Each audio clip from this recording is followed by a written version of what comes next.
I love you so much. You mean everything to me. I didn't know how I'd lived so many years without you. It was just wonderful, amazing. You're just lovely. I mean, I just love you so much.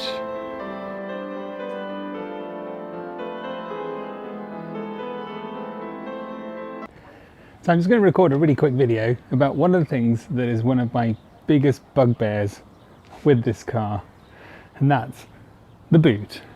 But I'm going to fix it by fixing another bugbear, which is the sound system. I paid extra for a 10-speaker Sony sound system, and I'm not that impressed with it, to be honest. The problem with the sound system is that the front speakers are really loud, and the subwoofer is loud enough, but it seems to just make a load of vibration and some humming noises in the boot. And the middle speakers for the passengers seem to suffer as a consequence. So actually, anyone sitting in the back seats, the sound's not very loud.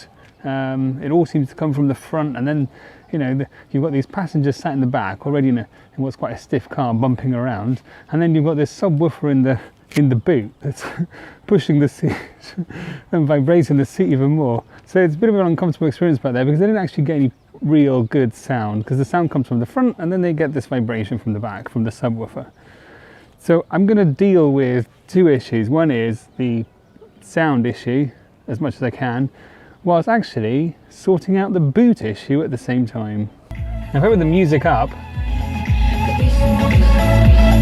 you see it all comes from the Generación Europa FM. Yeah, that was the right. So I've got some music on in the background. Now, if I put that up, it all comes. You can't really hear anything from the back, and I've got it set so that some of it comes out the back, but actually most of it really comes out the front, and that's really bothering me, because on top of not getting enough sound out the back, my boot's tiny. So now I'm in the rear, and really what I can hear is the front. And I can't hardly hear the subwoofer, probably because it's the radio that's on, but I can't hear it that well. And so I'm going to get rid of the subwoofer. There's no point keeping it. I don't see the point keeping the subwoofer if it's not really having much of an effect. I know some people were taking the mick out of me for not recognizing the subwoofer. I can't even say it now. For not recognizing the subwoofer in the boot. That's the subwoofer. So what we're going to do is going to remove it from the boot, because I think it's going to free up quite a bit of space. Yeah, that looked easier before. Right, so I've removed the boot floor. So now we just need to, I'd already unplugged this the other day. As you can see, I'd already unplugged the subwoofer. It didn't make any difference at all, really. So to undo this, I'm assuming we just undo this here.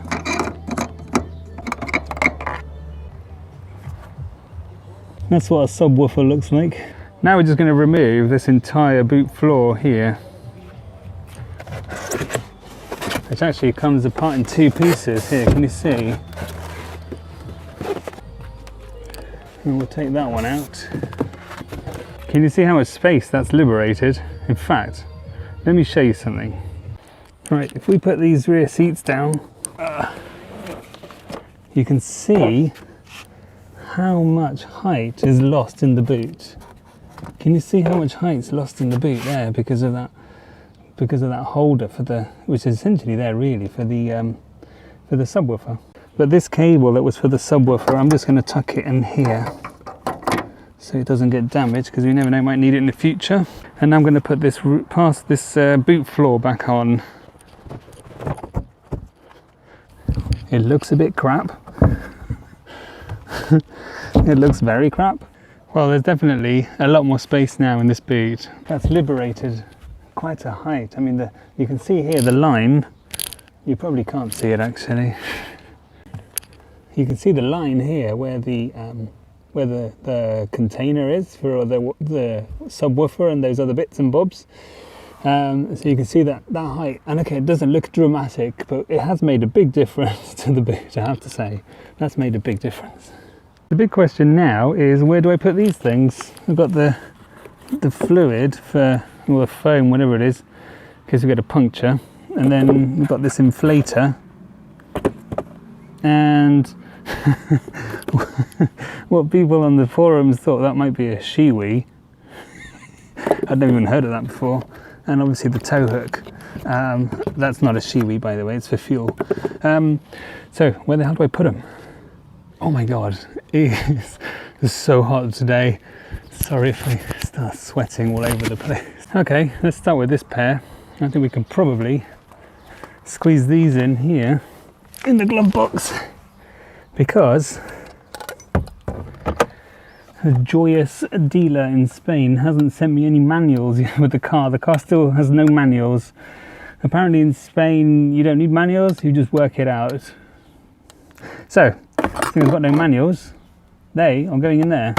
There we go. After much sweating it out in the boot, I think I found some sort of solution. So this is wedging quite nicely in there. So that's perfect, that's sort of out the way. It's not going to roll around, hopefully. And the inflator, I just thought when I put it in the corner, it's probably going to fly around as I drive at sensible speeds. So, but I think that should be okay. It looks quite durable. So I think that's much better now. At least when I go shopping, I can actually fit all of the shopping in the booze instead of putting it in the back seat. And also, it means that I can get rid of the pointless subwoofer. It just doesn't seem to make any difference at all. So, I mean, it's not like I drive around like a gangster.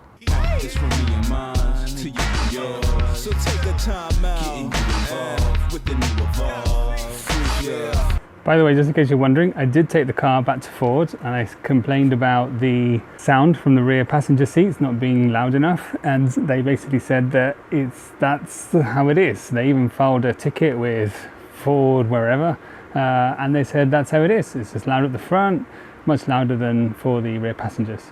That's my quick fix. Anyway, just thought I'd share that with you in case you're wondering whether you might want to do the same thing.